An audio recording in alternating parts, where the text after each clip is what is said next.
दोस्तों नमस्कार, मैं अनुराग तिवारी। आप देख रहे हैं करेक्ट इंडिया न्यूज़। दोस्तों दशकों पहले एक फिल्म अमिताभ बच्चन की आई थी जिसका नाम था कुली। कुली उस समय इतनी हिट हुई थी, 1983 की बात है। कुली उस समय इतनी हिट हुई थी कि हम आपसे क्या ही कहें। उस समय लगभग 1983 में ये फिल्म 18 करोड़ की ज़बरदस्त कमाई की थी।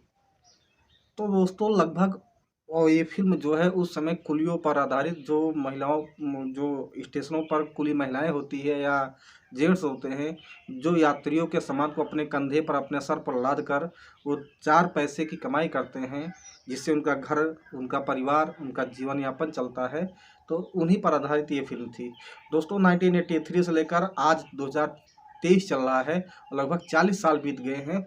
आज इन 40 वर्षों में कुलियों की दिशा दशा या दुर्दशा वैसे ही थी जैसे 40 वर्ष पहले थी।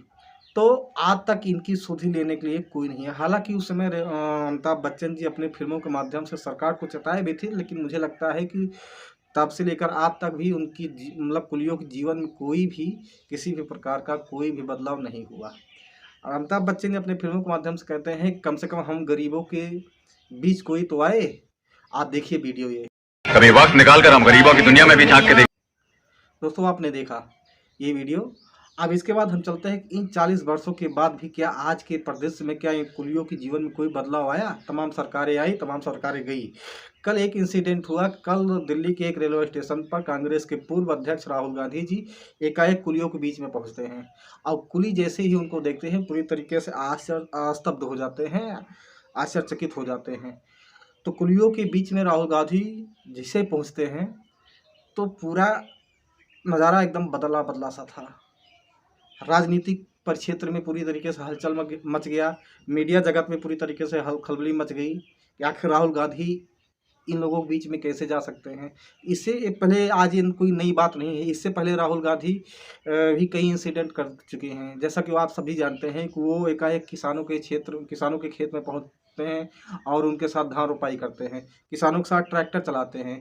किसान की महिलाओं के साथ बैठकर उनकी गरीबी पर, उनकी परेशानियों पर वो चर्चा करते हैं कि आखिर इस तरीके के आप किस तरीके से इस दुख भरी ज़िंदगी में, इस महंगाई भरी ज़िंदगी में आप कैसे जो है इस तरीके का जीवन यापन करते हैं। आप सभी जानते हैं किसानों के बल पर जो है ये देश चल रहा है।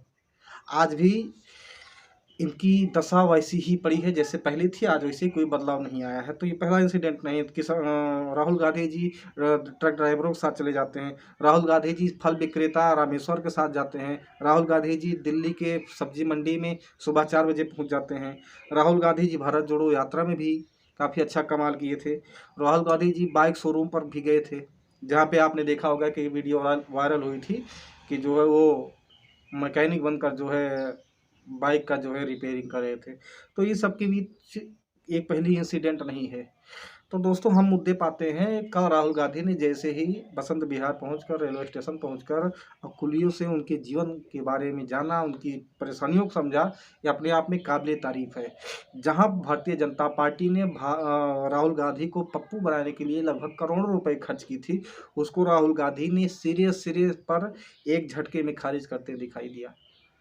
हर मुद्दे पर राहुल गांधी अपने आप को ये साबित कर चुके हैं कि नहीं, देश के जननायक के रूप में वो आगे निकल कर आ रहे हैं। अब मुझे लगता है कि ये अपने आप में राहुल गांधी के लिए ही नहीं, मुझे लगता है कि लोकतंत्र के लिए ये काफ़ी अच्छा मौका है, अवसर है। आज का राजनीतिक परिदृश्य पूरी तरीके से बदलता हुआ दिखाई दे रहा है। तो दोस्तों हम आपको दिखाते हैं कि आखिर जब राहुल गांधी कुलियों से मिले तो कुलियों की उस समय किस तरीके से उनकी मनोदशा क्या थी। आपको डायरेक्ट दिखाते हैं कि कुली के बीच में वो अपने सर पर बोझा भी रखे थे। राहुल गांधी जी सर पर बोझा रखे, उनके कुलियों के जीवन को उन्होंने एहसास किया, अनुभव किया कि आखिर नहीं, इनकी ज़िंदगी में किस तरीके से बदलाव लाया जा सके। इन सब के बीच कुली लोग जो हैं, कुली भाई जो थे, वो भी अपने आप को खुश एकदम महसूस की, खुशी खुशी महसूस की। दोस्तों आपने देखा। अब इनके बीच में ये जो है किस तरीके से कुली लोग कह क्या रहे हैं उसको भी देख लीजिए। भारी चीज है वो सीढ़ियों पे सूट के जो पहिए हैं, जो सीढ़ियों पे थोड़ी चलते हैं पहिए के, सीढ़ियों पे पहिए चलते हैं। और जो पैसेंजर आते हैं, बहुत से बुजुर्ग पैसेंजर जो होते हैं, तो वो अटैची वो भी नहीं खींच पाते हैं, ट्रेन में वो चढ़ा नहीं पाते हैं, उस अटैची को उठा के ट्रेन में भी रखना होता है। ये थोड़ी है पहिए हर जगह काम में आएंगे, सीढ़ियों पे पहिए थोड़ी चलते हैं। या फिर ट्रेन में रखोगे आप उसको उठा के, तो वहाँ भी तो उठाना पड़ेगा। वो लोग ये कह रहे हैं कि खाली बैग था। खाली बैग नहीं था, वो एक कुली पैसेंजर सामान लेके आ रहा था अंदर से, तो उन्होंने वहाँ पे देखा, तो वो कुली वहाँ से जा रहा था, तो उन्होंने वो बैग लिया, उन्होंने वो अपने सिर पे रखा, तो उन्होंने महसूस किया। आप सभी जानते हैं कि अभी महिला आरक्षण बिल जो केंद्र सरकार लेकर आई है, इसको कैबिनेट में मंजूरी मिली और ये लोकसभा और राज्यसभा में पूर्ण बहुमत के साथ पास भी हो गया। अब जल्द ही जैसे ही राष्ट्रपति इस पर साइन मोहर करती हैं, साइन सिग्नेचर करती हैं, तैसे ही ये बिल बन जाएगा। हालांकि अब इसका लागू होने की प्रक्रिया थोड़ी लंबी है। आप सभी जानते हैं कि सबसे पहले इस पे जो है जातीय जनगणना होगी, फिर उसके बाद परसीमन होगा, परसीमन होने के बाद फिर कहीं जाके लागू होगा। हालांकि इस सब में जो है कई साल लग सकते हैं, 5-6 साल, 7 साल, 8 साल लग सकते हैं। अब इतनी जल्दी लागू होने वाला नहीं। लेकिन दोस्तों एक चीज़ ये है, जो ये कुली महिलाएं आपको दिखाई दे पड़ रही हैं, क्या महिला आरक्षण बिल से जो है इन महिलाओं के ऊपर या इनकी ज़िंदगी में कोई बदलाव आएगा, या इनके जीवन में कोई जो है बदलाव आ सकता है? इस महिला आरक्षण बिल से सोचने वाली ये बात है। महिला आरक्षण बिल का मुझे लगता है मेन उद्देश्य इन जैसी महिलाओं को, जो अपने बच्चों को, अपने परिवार को छोड़कर और एक दुख भरी जिंदगी में जाकर बोझे ढोती हैं, लोगों को बोझे ढोकर अपने 4 पैसे कमाकर अपने परिवारों का पेट भरते हैं। तो इन सब के बीच में महिला आरक्षण बिल्कुल में इन लोगों को मुझे लगता है शामिल करना चाहिए, जो कि भारत के लिए एक अच्छी पहल होगी। तो दोस्तों हम चलते हैं। अब ये सारी चीज़ें हुई, अब इन सब चीज़ों में आप जानते हैं कि जैसे राहुल गांधी जी कुलियों से मिले, उनसे बातचीत की, उनके बोझे को अपने सर पर रखें और उनके जीवन को जो है समझने की कोशिश की। इन सब के बीच में जैसे ही ये सब काम हुआ, तैसे ही आप जानते हैं कि उनको ट्रोल तो होना था। और जबकि आईटी सेल इसमें काफ़ी आगे है, उनको आईटी सेल काफ़ी उनको जो है ट्रोल करने की कोशिश की। आप सभी जानते हैं कि भाजपा के राष्ट्रीय प्रवक्ता गौरव भाटिया जी निकल के सामने आते हैं। अब वो तरीके से ट्वीट के माध्यम से उनकी टिप्पणी करते हैं। और गौरव भाटिया लिखते क्या है, आपके स्क्रीन पर ट्वीट के माध्यम से देखिए।